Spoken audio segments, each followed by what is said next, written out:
me pretend that I'm a rock star. The first thing that happened when someone saw the slide is they asked what I mean by fledgling languages. Mostly that's because I struggle with the idea of, people say, do you work with minority languages? And I say, yes, I do, except some of the languages are bigger than the population of Denmark. I work with small languages. Some of them are small, some, like Hindi, are rather big. So really the idea of fledgling languages are languages that might not be present in the digital space. And the standing in the gap is what I'll talk about now in terms of the role that we play as an organisation to make it possible for these languages to operate in the digital space. So as an organisation, Translate helps other organisations to localise their software using community resources. So we've had a lot of talk about crowdsourcing, etc., social localisation. But we really see it as a community resource that can be harnessed by organisations, whether they're commercial or non-profit or open source. And we build software platforms such as Pootle that Reinhard mentioned, and share our skills with people so that we can make it possible for people to do this. At the moment we are contracted by Mozilla, the creators of the Firefox web browser, to grow their long-tail translations. And that's going to be the focus of this talk, to see what did we do to help languages.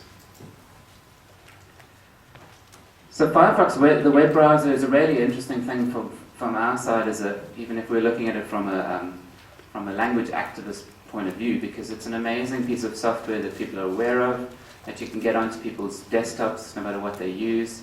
Most people know what the Firefox web browser is, and actually if you look at web browsers, it's one of the few that you can actually go and translate. If you look at the top players, you can't just volunteer to translate their product. And with Firefox you can. So our history in terms of this as an organisation is that we started translating Firefox into the 11 official languages of South Africa. The interesting thing when you're doing with 11 languages is when you feel the pain of the process, you feel it 11 times. So if you were an individual working on a language, it might be a painful process, but once the process is finished, the pain goes away. But when you're dealing with 11 languages, there's a lot of pain.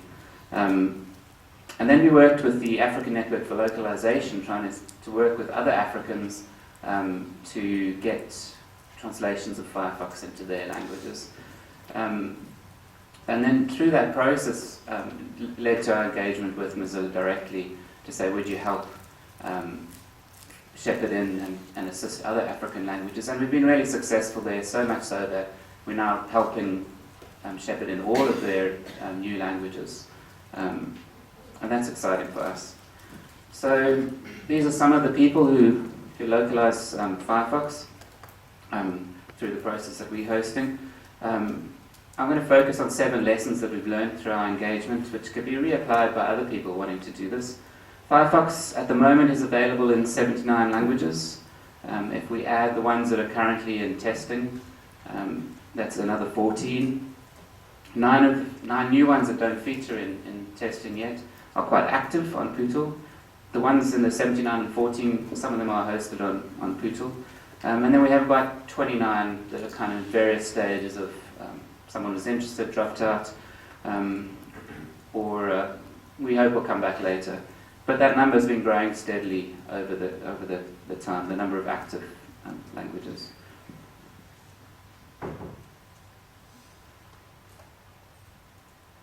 So in terms of the kind of 7 things that we've kind of observed, one is that when we talk about communities, often we're talking about a community of one.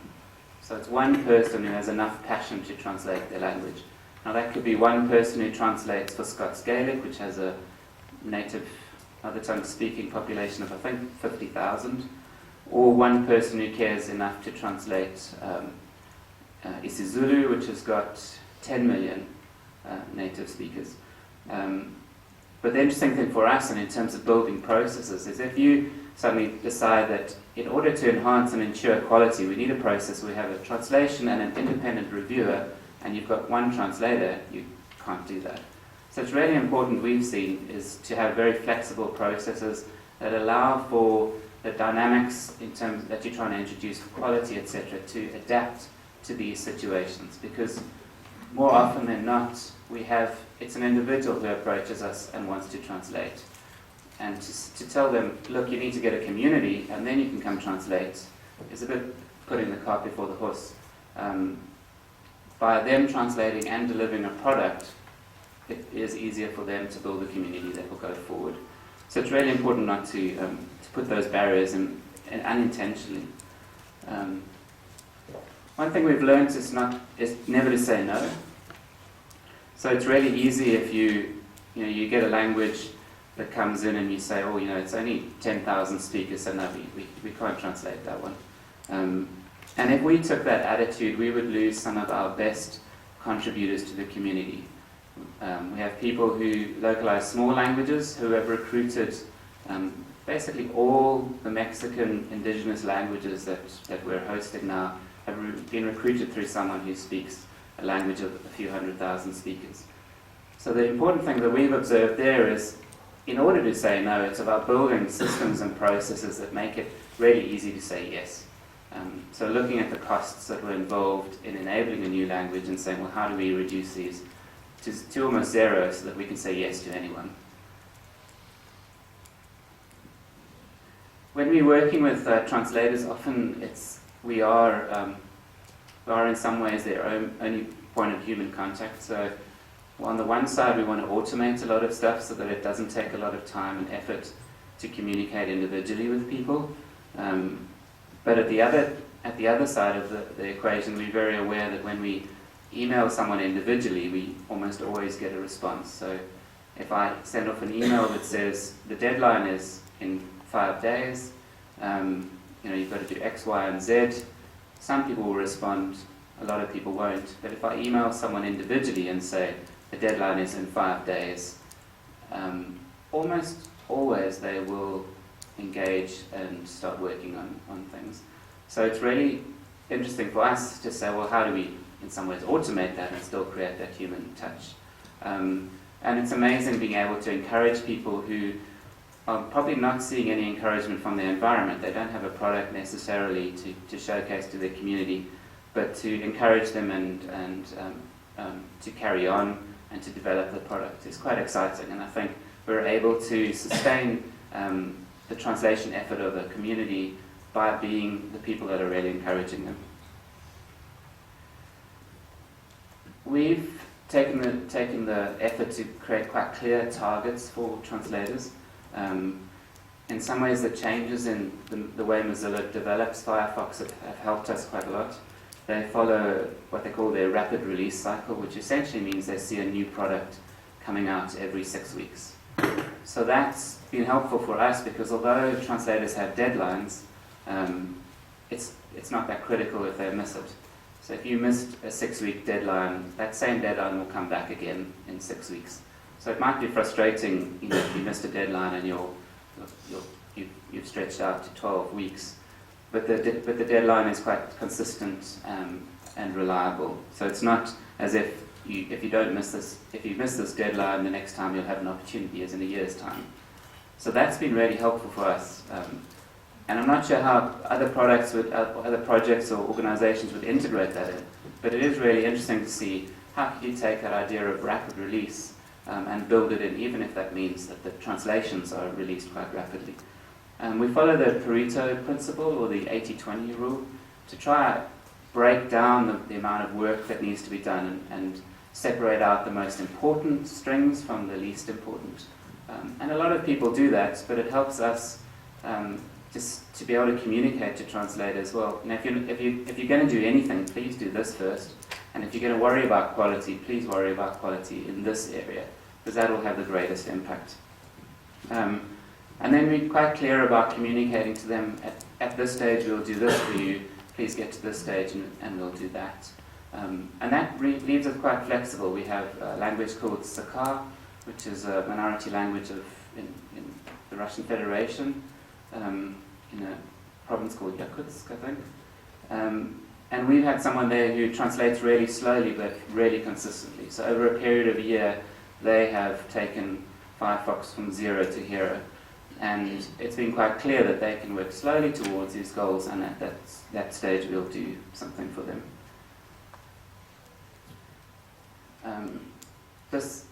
I like dogmatic statements, so I believe that there should be no documentation for translation processes.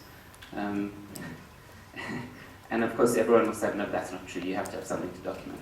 But I love having a statement like no documentation, because every time you're tempted to write documentation, you have to weigh it up against your statement that you've said no documentation. And the reason why I say no documentation is that when we've observed stuff in terms of our community, when we've had to write instructions for something, it usually means a few things. One is that our tools are not good enough to hide the complexity away from people, or we're asking people to do something that is just too technical. So if you're writing instructions to tell someone how to use version control because you want them to commit your translations into your software system, it's a bit about standing back and saying, should we be asking translators who are non-technical to be working with version control systems?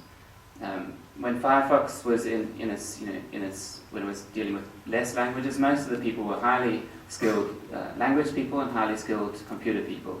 But when you start looking at the long tail, you are looking at people, to find someone who can cover both of those areas is very rare and very unlikely. Mostly you're going to get someone who's passionate about language, who knows nothing about computers really. They've used Word, and they know what a web browser is, and they've used it, and they want to translate computers into the language. And you're basically putting a massive barrier. So documentation is a really interesting measure of seeing if you made a system that's a bit too complex that is excluding people. So that's our other thing, is to hide complexity. So we know that the process in terms of localizing Firefox is complex and difficult. We work with Mozilla to try and improve that. But what we do with our translators is we actually pretend that it isn't hard at all. And we hide as much as possible, or in fact all of it, away from them and expose. So we're really taking on the localization engineering task and not expecting the translators to perform any of that. And the thing that we focus on as well, which helps us be effective, is that we require people to really go out and help other people. So if that means, if you found a difficult string that needs improvement, putting things in place that allow translators to communicate to each other and share that information, recruit other people. So that, when I get something in my email box that says, I love the fact when someone precurses something by, I hope you don't mind, which usually means you might have. But we have people who are going out and actively recruiting new people. So they're reaching communities that I couldn't hope to do. And they're doing that because of the kind of culture that we're communicating, which is that we are really helpful and are helping them. And so most of the languages that we're getting are through relationships that people have with other minority languages. And so we're seeing it starting to ramp up in terms of new languages that are coming in. So we're dealing with, I would guess we're getting about 1 to 2 new languages on average every week that comes in and starts asking to see if they could start translating. So that's it for me. Thank you for listening.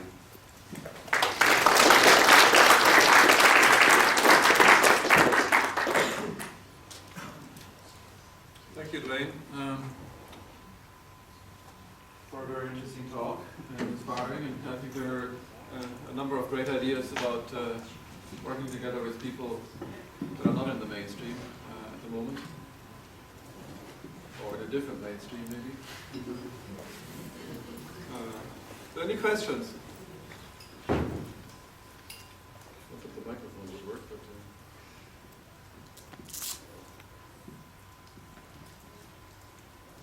don't be shy. Has anybody ever translated Firefox here? Ah! Two. Okay, good. 3. I don't know. Oh, yeah, that's 3. I try to Dwayne, it's very interesting. I was just curious, you mentioned before or earlier about hiding complexity and kind of the assumption that the folks who are actually part of the community who are translating may not be very technically savvy or computer savvy, but on the other hand, they're working on a very technically savvy product. So how do you reconcile that in terms of the overall quality that you're able to achieve? I don't care. I think that's usually the attitude I take. The interesting thing is that at one level, a web browser is complex. So it'll have messages that say things like protocol handling error or unauthorized user. So it starts talking about some complex stuff. But when we look at it generally, most of the strings that a user is exposed to on a daily basis are not actually that complex. Browser, save, web page. Most of the user interaction is not complex text. But we also take the position that it's a thing about risk. So the translation, there's a risk that people don't understand the terminology. The other thing is that the terminology doesn't exist in the language.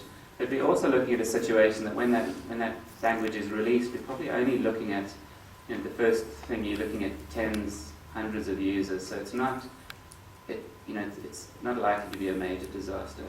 But we do things in terms of people where we actually look at terminology, so we can direct people to say, this is terminology you should define, which helps reduce that risk of the complexity. And are people encouraged to ask questions as they're translating, or is there that kind of level of interaction? Yeah, they are encouraged. I think it depends in terms of, I think it's a lot about your cultural background, whether you do ask questions. But we turn that around, and we do, we have some of the volunteers reviewing stuff.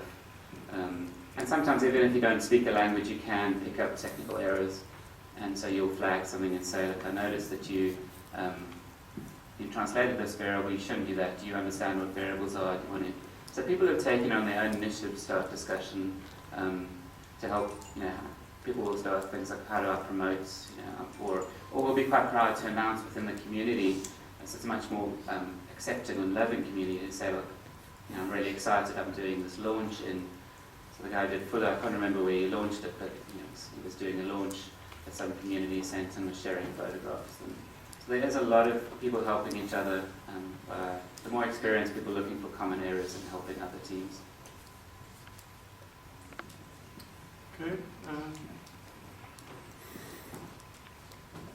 Yeah, one more.